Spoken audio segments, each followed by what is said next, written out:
सभी दोस्तों और सभी भाइयों को राम राम। दोस्तों, आप लोगों के लिए मैं horror stories and mysterious stories लेकर आता रहता हूँ और मुझे पता है आप लोगों को अच्छी लगती है कहानियाँ, और आप में से बहुत से लोग सुनते भी हैं और बहुत से लोगों को शायद नहीं पसंद आती तो वो नहीं सुनते। दोस्तों, मेरी आप लोग से एक ही रिक्वेस्ट है, जो मेरी कहानी बीच में ही छोड़ के चले जाते हैं वो मुझे कमेंट करके ज़रूर बताएं कि मेरे अंदर क्या कमियां हैं जिससे मैं उन सबको दूर कर सकूं। तो चलिए आज की कहानी की शुरुआत करते हैं। आज की कहानी है नेहा नाम की लड़की की, जो कि एक 12 साल की छोटी लड़की रहती है। उसके घर में उसके माता पिता, भाई बहन और उसके बड़े पापा, बड़ी मम्मी, उनके बच्चे, कजिन्स, मतलब एक जॉइंट फैमिली रहती है। ये लोग लखनऊ के रहने वाले थे। नेहा के जो पापा थे वो पेशे से टीचर थे और सब कुछ अच्छा खासा चल रहा था। ये लोग सारी जगह जाते थे, घूमते थे, फिरते थे और सब नॉर्मली था, कोई मतलब प्रॉब्लम नहीं थी किसी चीज़ की भी।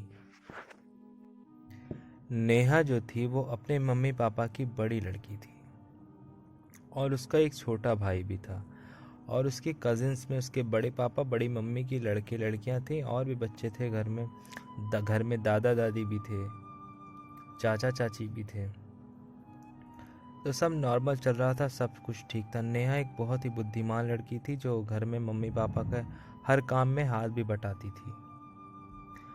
तो ये लोग ना गर्मी की छुट्टियों में घूमने जाया करते थे, क्योंकि आपको तो पता है समर वेकेशंस होते हैं तो आप बहुत से लोग घूमने जाते हैं छुट्टियों में, ठंडी जगहों पे जाते हैं, नहीं तो कोई नानी के घर जाता है, कोई अपने गांव जाता है। तो ये लोग भी हर साल में घूमने जाते थे गर्मी की छुट्टियों में, क्योंकि जो नेहा के पापा थे ना, मैंने बताया ना वो टीचर थे पेशे से।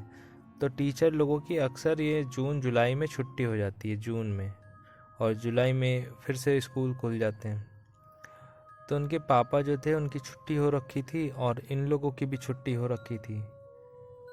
तो ये सब लोग मनाली घूमने का प्लान करते हैं। अब घूमने को ये ऐसा होता है कि मनाली जाए कैसे जाए। तो ये लोग अच्छी खासी फैमिली से थे तो पैसे की कोई प्रॉब्लम नहीं थी, तो ये लोग 2 गाड़ी बुक करते हैं, उसमें इनकी फैमिली पूरी आ जाती है। दादा दादी घर पर ही रहते हैं। सब लोग निकलते हैं घूमने के लिए, बढ़िया मज़ा करते हैं, रास्ते में रुकते हैं, होटल में स्टे करते हैं, फिर निकलते हैं, खाते हैं, पीते हैं, गाड़ियों में गाना ही चलाते हैं। और ऐसे फैमिली में ट्रिप का दोस्तों मज़ा ही बहुत अनोखा होता है। अगर आप में से बहुत लोग गए होंगे, अकेले जाना और फैमिली के साथ कहीं घूमने जाना उसकी बात ही कुछ और होती है, और अगर उसमें आपके कजिन्स हों तो क्या ही बात है।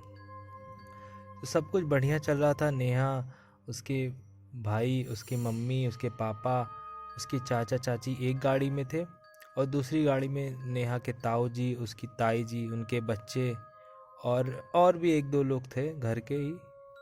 तो सब लोग नॉर्मल चल रहे थे, सब लोग गाड़ी आगे पीछे दोनों चल रही थी। अब जो मनाली का रास्ता है उसके पहले जो है पहाड़ी रास्ते पूरे मिलते हैं, ऊंची ऊंची रोडें, वो भी पूरी रोड जो रहती हैं वो एकदम से घुमावदार रहती हैं। तो एक नॉर्मल इंसान के लिए गाड़ी चलाना वहाँ थोड़ा सा मुश्किल होता है। जो लोग वहाँ रोज़ ट्रैवल करते हैं उनको कोई प्रॉब्लम नहीं थी, लेकिन अगर कोई यूपी या अदर स्टेट से जाता है तो उसको थोड़ा सा संभाल कर गाड़ी चलाना पड़ता है। तो ये लोग निकले थे, इनको वहाँ ये लोग उस समय देहरादून से मसूरी पहुँच रहे थे। समय हो जाता है यही करीब 9:30-10 बज रहे होते हैं। रास्ते में एक जंगल सा रास्ता पड़ता है, वो भी पहाड़ी इलाका, एकदम घुमावदार गाड़ी चल रही थी। तो जो नेहा की मम्मी थी ना, उनको थोड़ा डर लगता है कि पूरी फैमिली बैठी हुई है गाड़ियों में और ये ड्राइवर भी उसी साइड का है। रात का टाइम हो चुका है, रोड पर लाइट नहीं लगी है, कहीं गलती से कोई दुर्घटना हो जाएगी तो बहुत बड़ा अनर्थ हो जाएगा। इसलिए कहीं रुक कर इंतज़ार करते हैं, सुबह का 3-4 बजेंगे, जैसे ही हल्का उजेला होगा हम लोग फिर से निकल जाएंगे। और वैसे भी रात में गाड़ी चलाना पहाड़ी इलाकों में बहुत रिस्की होता है।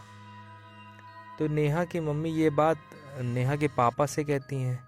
नेहा के पापा ने ये बात सुन के बोलते हैं कि हाँ नेहा की मम्मी, आप सही कह रही हो। और वो भी यही सोचकर ड्राइवर को रुकने के लिए बोल देते हैं। तो नेहा के पापा वाली जो गाड़ी थी वो आगे थी और नेहा के जो ताऊ जी थे उनकी गाड़ी पीछे थी। तो नेहा के पापा फ़ोन करके बोल देते हैं कि हम लोग यहाँ पर रास्ते में ही किनारे गाड़ी लगाकर रुक जा रहे हैं। तो नेहा के ताऊ जी बोलते हैं क्या हो गया?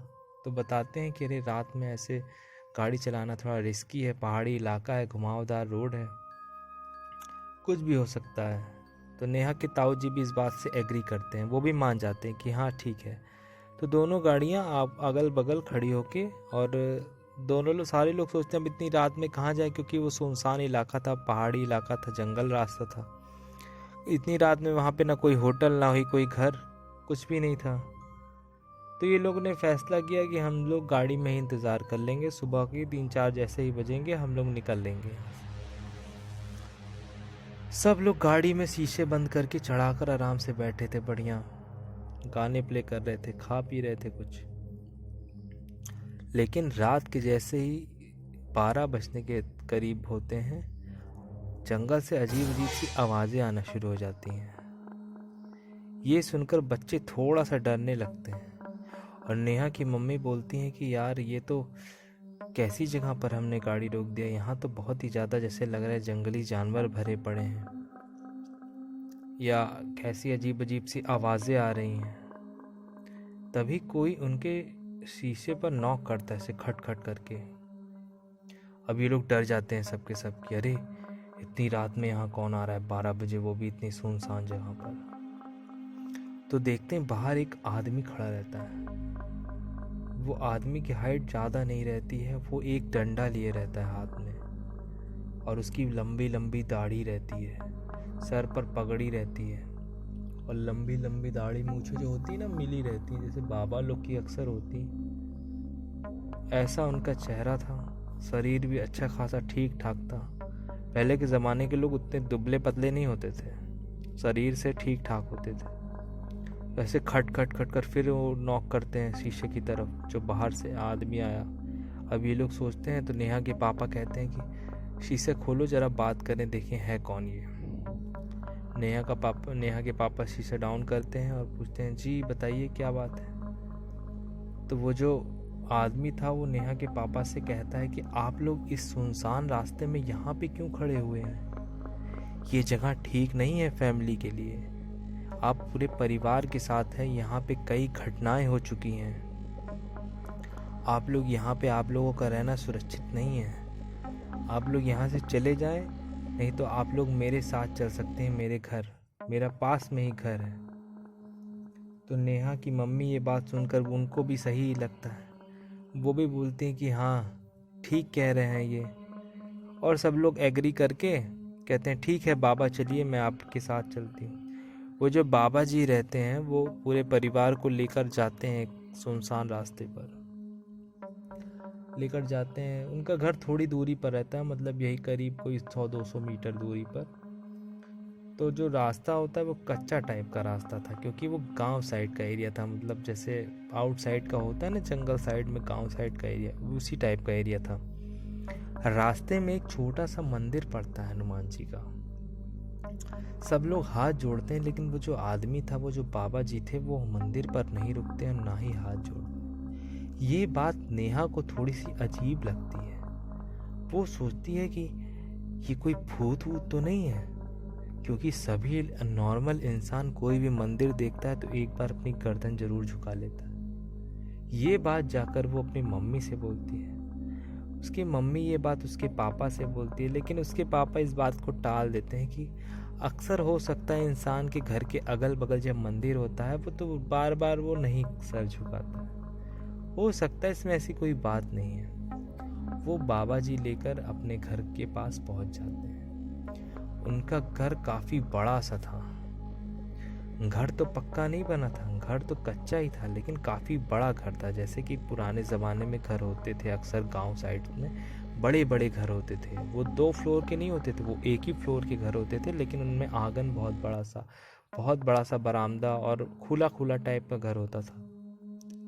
तो कुछ उसी टाइप का कुछ घर था वो बाबा जी घर के पीछे दरवाजे की तरफ जाते हैं और बोलते हैं, आप लोग यहीं इंतज़ार करिए, मैं अंदर से अपनी बहू को भेजता हूँ। वो बाबा जी पीछे जाते हैं, अंदर जाते हैं, कहाँ जाते हैं कुछ पता नहीं। ये लोग खड़े रहते हैं, 1 मिनट बीतता है, 2 मिनट बीतता है, 5 मिनट बीतता है, फिर 10 मिनट बीत जाता है। फिर लोग खड़े खड़े थक जाते हैं कि अरे वो बाबा जी कहाँ चले गए। इतने में जो नेहा के ताऊ जी थे वो जाके जो मेन दरवाज़ा होता है वहाँ पर जाके खटखटाते हैं। 2-3 बार खटखटाते हैं तो अंदर से आवाज़ आती, कौन है। तो नेहा के पापा बोलते हैं कि ज़रा बाहर आइए, बाबा जी को बुलाइए। दरवाज़ा खुलता है, अंदर से एक औरत निकलती है, साड़ी पहने हुए। उसकी उम्र भी करीब यही 32 से 35 के बीच की रही होगी। वो बोलती है, जी बताइए।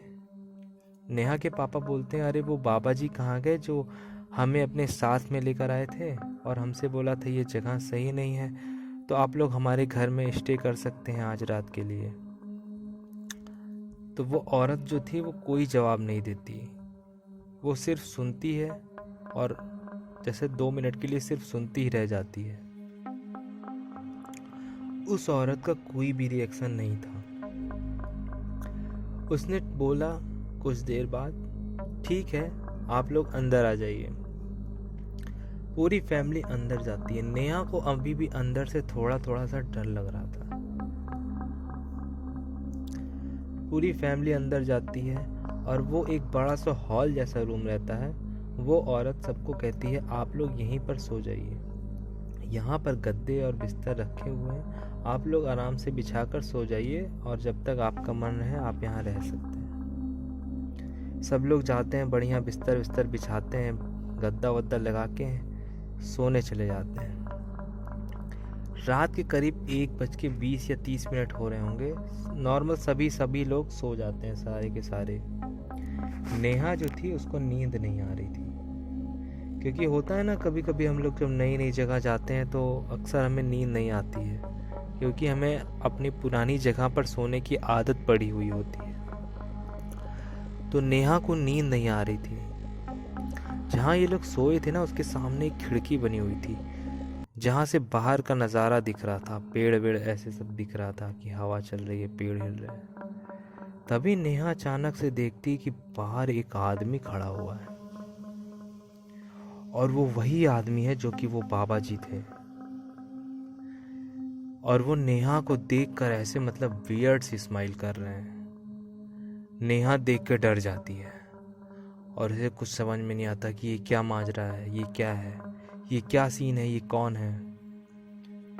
जब वो आदमी नेहा को देखता है, वो बाबा जी नेहा को देखते हैं कि बच्ची डर रही है, तो वहाँ से ऐसे मतलब मुस्कुरा के कि अच्छा मैं जाता हूँ, हाथ से ऐसे इशारा करके चले जाते हैं। नेहा को कुछ समझ नहीं आ रहा था। नेहा जाग ही रही थी। जागते जागते करीब 4:30 बज जाते हैं और आसपास की आवाज़ें आना शुरू हो जाती है, गांव की, मतलब गाय भैंस की और लोगों की चराने की, टहलने की। और जो वो औरत थी वो आंगन में कुछ काम कर रही थी, झाड़ू लगा रही थी। नेहा जाकर उनसे पूछती है कि अरे आंटी, वो जो रात में बाबा जी थे वो कहाँ गए, वो तो हमसे मिले ही नहीं। वो तो हमसे हमारे साथ आए थे और बोले थे कि चलो बेटा हम लोग आपके घर, हमारे घर चलिए आप लोग, और वो कल रात से दिखे नहीं, आप उनको ज़रा बुलाइए। तो जो औरत थी वो थोड़ा सा मुस्कुराती है, बोलती है अरे कौन बाबा, ऐसे तो कोई बाबा नहीं है यहाँ पर। अब नेहा शॉक्ड हो जाती है कि अरे ये क्या है, रात में तो वो बाबा थे और रात में हमारे साथ में है। ऐसे इन लोगों की बातें होती ही रहती हैं। तब तक नेहा के पापा आ जाते हैं और नेहा के पापा भी उनसे वही बात करते हैं कि वो बाबा जी कहाँ गए। फिर वही औरत का जवाब वही रहता है कि अरे कौन से बाबा, यहाँ तो कोई बाबा नहीं रहते। तो नेहा के पापा बताते हैं नहीं, उन्होंने अपना नाम रामदास बताया था। तो वो औरत बोलती है रामदास नाम का तो यहाँ कोई भी आदमी नहीं है। ये लोग शॉक हो जाते हैं कि फिर वो आदमी कौन था जो हमें रात में यहाँ लेकर आया। नेहा के पापा पूरा हुलिया बताते हैं कि सर पे पगड़ी थी, बड़ी बड़ी दाढ़ी थी, शरीर भी हट्टा कट्टा था। वो जो औरत थी वो सोच में चली जाती है कि अरे ऐसा शरीर तो एक ही इंसान का था। वो कहती है आप तो मेरे ससुर जी की बात कर रहे हैं, लेकिन जिनकी मृत्यु 2 साल पहले हो चुकी है। वो जाके फ़ोटो निकाल कर लाती है और नेहा के पापा वही फ़ोटो देखकर बोलते हैं हाँ यही तो थे वो बाबा जी। इतने में वो जो औरत रहती है उसके हाथ से फ़ोटो छूट जाती है। वो भी डर जाती है कि अरे ये कैसे पॉसिबल हो सकता है। वो बताती है कि उनके जो ससुर जी थे वो बहुत ही दयावान थे। वो किसी की मदद करने के लिए हर हद से गुजर जाते थे। वो लोगों की हमेशा सेवा ही करते थे। उनसे जितना हो पाता था वो सबकी मदद करते थे। हो सकता है उनकी आत्मा आई हो आप लोगों को परेशानी में देखकर आप लोगों की मदद करने के लिए। ये सुनकर नेहा और उसके पापा शॉक हो जाते हैं। और नेहा तो 12 साल की बच्ची रहती है। उसकी कुछ समझ में नहीं आ रहा था कि ये सब क्या हो रहा है उसके साथ। ये सब होने के बाद नेहा के पापा बोलते हैं कि नेहा से कि बेटा इस बारे में किसी से कुछ भी मत बताना। और नेहा के पापा भी ये बात सोचते रह जाते हैं। फिर आगे सब लोग उठते हैं, निकलते हैं, उनके घर से बाहर जाते हैं, घूमते हैं, फिर जाते हैं। घूम फिर कर सब लोग मनाली पहुंच जाते हैं, अच्छे से घूमते हैं फिरते हैं, फिर वापस अपने घर लखनऊ आ जाते हैं। लखनऊ आने के बाद ये बात नेहा ने किसी से नहीं बताई, ना ही उसके पापा ने किसी से बताई। और ये आज भी नेहा को याद है कि उसके साथ उस दिन क्या हुआ था। वो बाबा जी की आत्मा आकर उन लोगों को मदद कर रही थी। ये कहानी मुझे नेहा ने ही बताई है।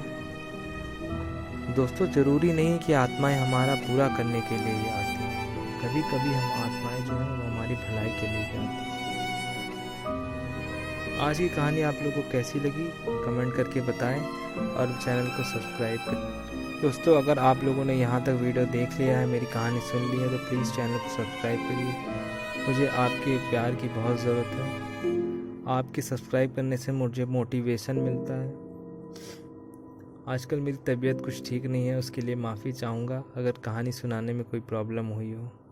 चलिए मिलते हैं कल एक नई कहानी के साथ। तब तक के लिए आप सभी